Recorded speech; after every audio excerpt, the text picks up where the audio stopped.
Bismillah, alhamdulillah, wassalatu wassalamu ala asrafil anbiya Nabiina Muhammad sallallahu alaihi wasallam. Amma ba'd.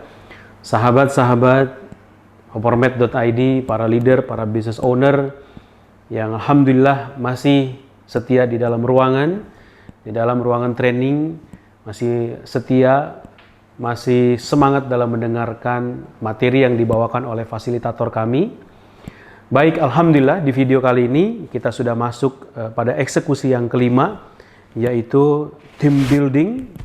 Nah, maka seperti biasa, sebelum saya lanjut pada materi team building, saya akan murojaah lagi, mengulang pelajaran yang sudah saya berikan, yang sudah saya sampaikan. Jadi eksekusi yang pertama kita sudah belajar tentang main goal, tentang fokus. Kemudian eksekusi yang kedua adalah measure activity. Untuk mencapai tujuan yang besar, maka kita harus memaksimalkan eksekusi dan mengukur eksekusi dengan baik. Kemudian yang ketiga, kita harus memiliki scoreboard, menjadi barometer. Kita bisa melihat posisi kita menang atau kalah. Kemudian eksekusi yang keempat adalah regular meeting.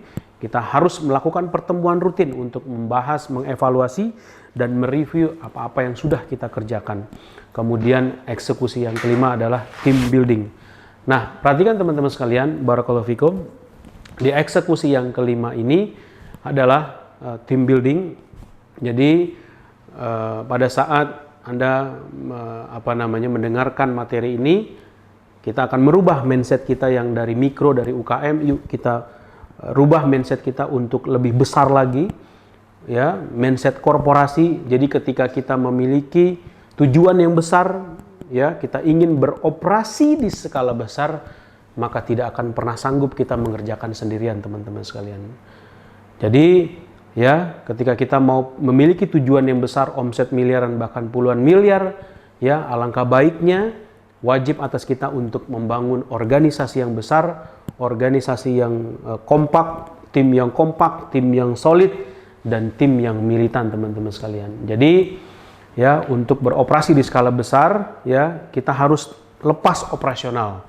Pelan-pelan kita mulai lepas dari operasional yang tadinya kita belanja sendiri, masak sendiri, kemudian goreng sendiri, produksi sendiri.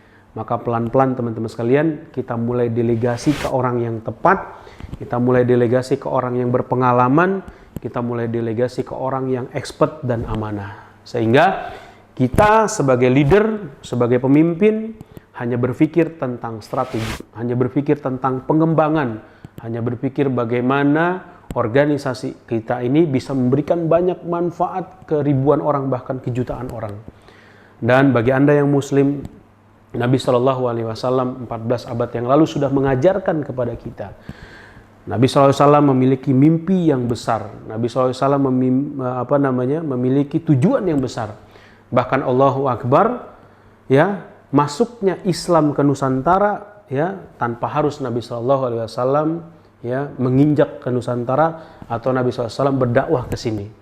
Jadi Nabi SAW mendelegasikan kepada para sahabat, para tabi'in untuk menyebarkan Islam ke seluruh penjuru dunia.